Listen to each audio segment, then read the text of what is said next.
எப்பவும் போல் வெள்ளிக்கிழமை செவ்வாய்க்கிழமை மங்களகரமான நாட்கள்லாம் எப்போவுமே நான் சாம்பார் தான் செய்கிறது வழக்கம். சாம்பார் சாப்பாடு அதுக்கடுத்ததாக வத்தல் பொரித்து வச்சுருந்தேன். கறிவேப்பிலை ஜூஸ் குடிச்சிட்டு வீட்டு வேலைகள் எல்லாமே செய்ய ஸ்டார்ட் பண்ணிட்டேன். அதே சமயம் நைட்டுக்கு கம்பு கூழ் செய்யலாம் அப்படின்னு சொல்லி ஊற போட்டு வச்சாச்சு. பொதுவாகவே பார்த்தீங்கன்னா பெண்களுடைய காலை இந்த ஆண்கள்லாம் பார்த்துக்கிட்டே இருப்பாங்க இல்லைங்களா. ஒரு பொண்ணு பார்க்க போகிறாங்கன்னு வச்சுக்கோங்களேன். அப்போ இது வீட்டுக்கு அடங்குவாளா, நல்லா மதிச்சு இருப்பாளா, கொஞ்சம் சொல்கிறத கேட்டுட்டு இருப்பாளா அப்படின்னு சொல்லி காலுடைய பக்கத்தில் கட்டவரில் இருக்கு இல்லைங்களா, அது பக்கத்தில் இருக்கக்கூடிய 2 பெருவிரலை பார்ப்பாங்க. ஆனால் அது 2மே நீட்டமாக இருந்தால் ரொம்ப ரொம்ப ராசியானதுங்க. அந்த வீடு நல்லா அந்த கால் எந்த அளவுக்கு வளருதோ அந்த வீடு நல்லா வளருன்றது தான் நான் படித்து தெரிஞ்சுக்கிட்டேன். என் ஹஸ்பண்டே என் காலை பார்த்துட்டு நீ கொஞ்சம் சொல் பேச்சு கேட்காம அடங்காமல் தான் இருப்ப அப்படின்லாம் சொல்லியிருக்கிறாரு.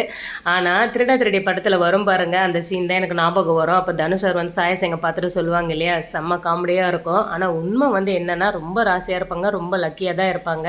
இனிமேல் யாராவது அந்த மாதிரி கேட்டாங்களா இந்த காரணத்தை சொல்லிடுங்க. இதை பற்றி உங்களுடைய கருத்து என்னங்கிறத மறக்காமல் கமெண்ட் பண்ணுங்கள்.